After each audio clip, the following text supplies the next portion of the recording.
Hello दोस्तों, मैं अपने यूट्यूब चैनल में आप सभी का स्वागत करती हूँ। आज के वीडियो में आप सुनेंगे एक किसान और उसके बेटे की कहानी। तो चलिए शुरू करते हैं।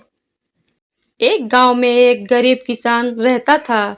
वहां पर 2-3 साल से बारिश नहीं हुई थी, जिस वजह से वहां की सारी जमीन सूख चुकी थी। किसान बहुत दुखी था क्योंकि वो अपने जमीन के ऊपर कोई भी फसल नहीं उगा पा रहा था। सर्दी का मौसम था। आज किसान एक पेड़ के नीचे आराम कर रहा था। तभी उसे वहां एक सांप नजर आया। वह सांप अपना फन फैलाए हुए बैठा हुआ था। किसान के मन में एक बात आई, ये सांप काफी सालों से यहाँ रहता है। इसे भी सकाल के समय में मेरी तरह खाना ढूंढने में परेशानी होती होगी। फिर गरीब किसान ने मन ही मन यह तय किया कि वो हर रोज सांप को एक कटोरी में दूध पिलाएगा। अगले दिन किसान एक कटोरी में दूध ले आया और सांप के बिल के पास रखकर कहने लगा, हे नागराज, आपको मेरा प्रणाम। मैंने कभी ध्यान नहीं दिया कि आप भी यहीं रहते हैं। सूखे पड़ने की वजह से मैं तो बहुत परेशान हूँ और मुझे ऐसा लगता है आपको भी परेशानी हो रही होगी। इसीलिए अब से मैं हर रोज आपको एक कटोरी दूध पिलाया करूँगा। यह बोलकर किसान ने वो कटोरी वहीं छोड़ दी और वहाँ से चला गया।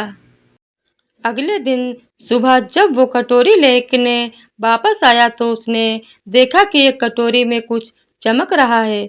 किसान ने कटोरी को उठाकर देखा तो उसके अंदर एक सोने का सिक्का था। फिर किसान हर रोज सांप को एक कटोरी दूध पिलाता और अगले दिन सुबह हर रोज उसे एक सोने का सिक्का मिलता था। एक दिन किसान को किसी काम से शहर से बाहर जाना था और उसने अपने बेटे को ये जिम्मेदारी सौंप दी। उसने कहा, बेटे, ध्यान से एक कटोरी दूध सांप के बिल के पास रख देना। किसान के बेटे ने अपने पिता कहे अनुसार एक कटोरी दूध सांप के बिल के पास रख दिया। अगली सुबह उसे भी सोने का सिक्का मिला। उसके बेटे ने सोचा कि यह सांप तो बड़ा कंजूस है, जरूर उसके पास बहुत सारे सोने के सिक्के होंगे, लेकिन यह तो हर रोज बस एक ही सिक्का देता है। अगर मैं इसे मार दूं तो मैं इसके सारे सोने के सिक्के ले सकता हूँ। अगली शाम जब लड़का दूध देने के लिए गया तो उसने सांप को देखते ही उस पर छड़ी से वार किया, मगर सांप भी सतर्क था। उसे छड़ी तो लगी पर उसने किसान के बेटे को डस लिया। सांप का विष बहुत ही जहरीला था।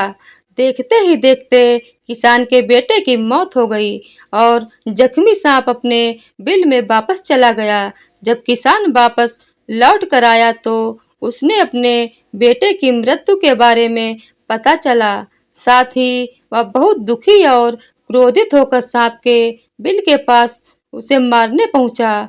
तभी उसने सांप को देखा कि सांप को भी काफी चोटें आई हैं। उसे देखते ही वह समझ गया उसके बेटे ने सांप पर हमला किया होगा। वो समझ गया कि परिस्थिति ही कुछ ऐसी हो गई होगी कि सांप ने उसके बेटे को डसा होगा। उसने हाथ जोड़कर सांप से माफी मांगी और सांप से अपने बेटे को वापस लाने के लिए कहा। थोड़ी देर बाद सांप अपने बिल में जाकर बाहर आया और उसने किसान को एक जड़ी बूटी दी। गरीब किसान जड़ी बूटी लेकर अपने मरे हुए बेटे के पास गया। उसने उसके नाक के पास वो जड़ी बूटी रख दी। थोड़ी देर बाद उसका बेटा खांसता हुआ उठ खड़ा हुआ। जिंदा होने के बाद किसान के बेटे को अपनी गलती का एहसास हुआ। वो अपने पिता के साथ सांप के बिल के पास गया और उसने सांप से हाथ जोड़कर माफी मांगी और बोला, हे नागराज, मुझे क्षमा कर दीजिए। अब मैं किसी भी पशु पक्षी या जानवर पर हमला नहीं करूंगा। मुझे क्षमा दान दें। सांप ने भी खुश होकर अपना सिर हिलाया और वापस अपने बिल में चला गया।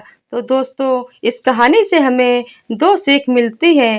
पहली कि ये लालच करना बुरी बात है और दूसरी सीख है कि हमें निर्दोष जीवों पे हमला नहीं करना चाहिए। हमें उन्हें बिल्कुल भी परेशान नहीं करना चाहिए। तो दोस्तों अगर ये वीडियो आपको पसंद आई हो तो वीडियो को लाइक शेयर और चैनल को सब्सक्राइब कर दीजिएगा। धन्यवाद।